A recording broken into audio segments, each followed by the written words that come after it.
Good day. Welcome to Teacher Ariel TV. Today, you are going to learn about finding the value of a digit in a given decimal number through 10,000ths. I have here the value of decimal number chart. And I have here the number 315 and 8,927 10,000ths.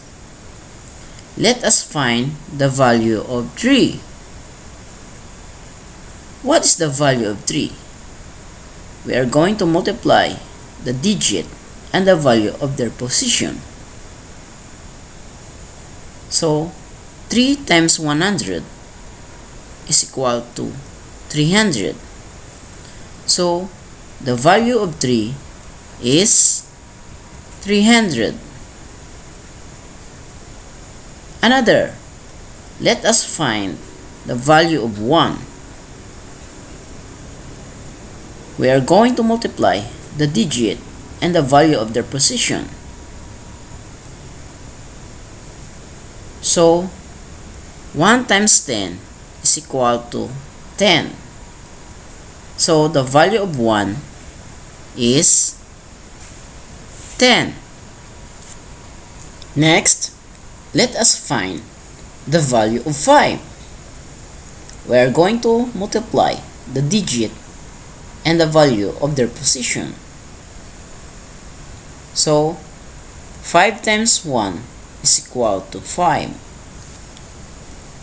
The value of 5 is 5. Now, let us find the value of 8.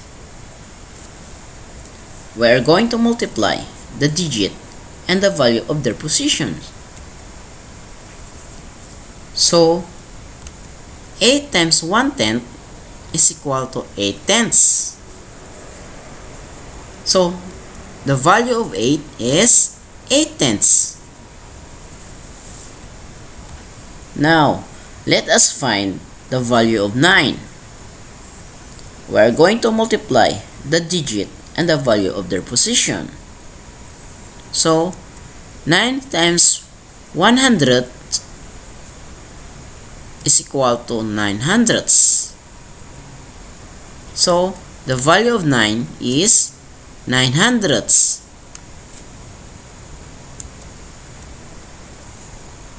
Now, let us find the value of 2. We are going to multiply the digit and the value of their position. So, 2 times 1,000ths is equal to 2,000ths. So, the value of 2 is 2,000ths. Now, let us find the value of 7. We are going to multiply the digit and the value of their position. So, 7 times 1 10,000ths is equal to 7 10,000ths. So, the value of 7 is 17,000ths. Another example. Let us find the value of 9.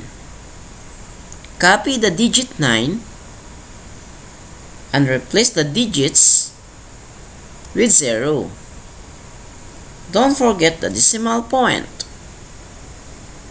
So, the value of 9 is 900ths.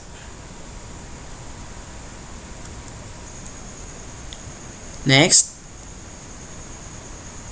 let us find the value of 2. Copy the digit 2, then replace the digit with 0. Don't forget the decimal point.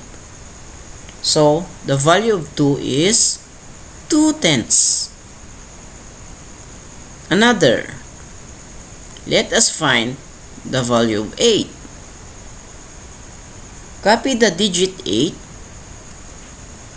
then replace the digits with 0. Don't forget the decimal point. So, the value of 8 is 8 thousandths. Another. Let us find the value of 5. Copy the digit 5, then replace the digits with 0. Don't forget the decimal point. So, the value of 5 is 5 ten-thousandths. Another. Let us find the value of 7. Copy the digit 7, then replace the digits with 0. Don't forget the decimal point. So the value of 7 is 7 hundredths. Let's answer this. Give the value of the underlined digit in each item. Number 1. 2 and 34 hundredths. So the underlined digit is 3. So the value of 3 is 3 tenths. Number 2. 3,528 ten-thousandths. So the underlined digit is 5. So the value of 5 is 5 hundredths. Number 3. 43 and 8,129 ten-thousandths. So the underlined digit is 9.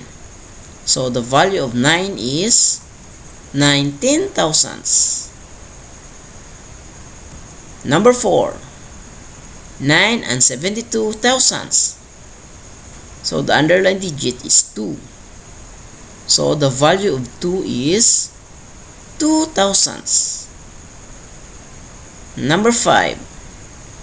678 and 812 thousandths. So the underlined digit is 8. So the value of 8 is 8 tenths. Number 6. 318 thousandths. So the underlined digit is 1. So the value of 1 is 100. Number 7. 92 and 453 thousandths. So the underlined digit is 3. The value of 3 is 3 thousandths. Number 8. 2 and 721 thousandths. The underlined digit is 7.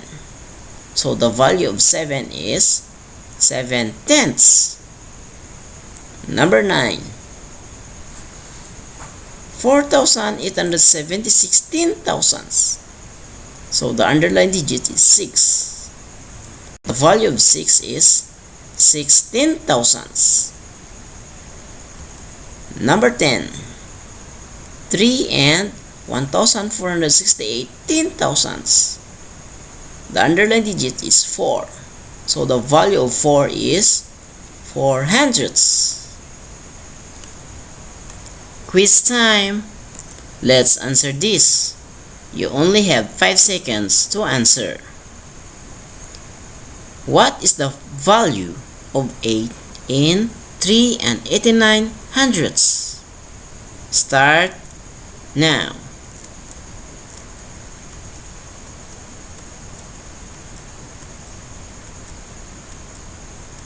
Time's up. The answer is 8 tenths. Another. What is the value of 5 in 3 and 1,652 ten-thousandths? Start now.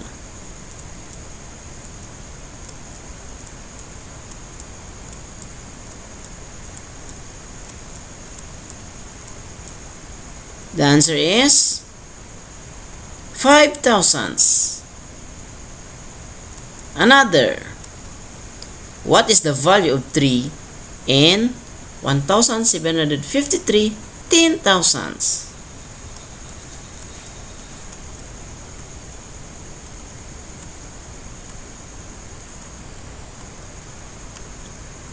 Times up, the answer is 3 10,000ths. Another, what is the value of 5 in 49 and 2,593 10,000ths?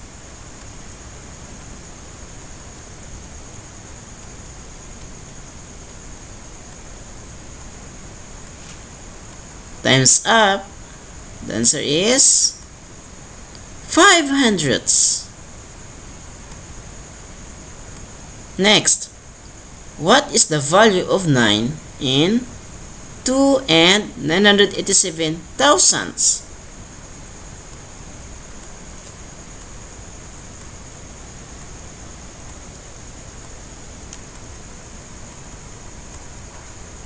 Times up, the answer is 9 tenths.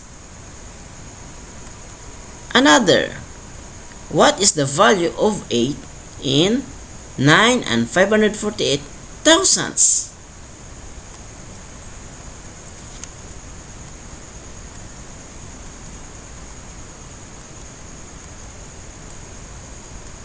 Times up, the answer is 8 thousandths. Another, what is the value of 2 in 825 thousandths?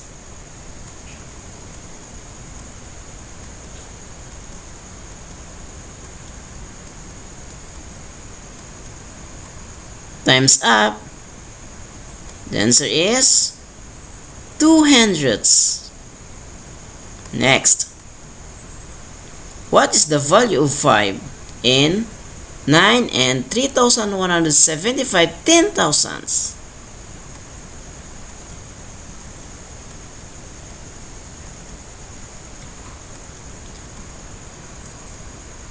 Times up, the answer is 5 10,000ths. What is the value of 1 in 8 and 1,576 10,000ths?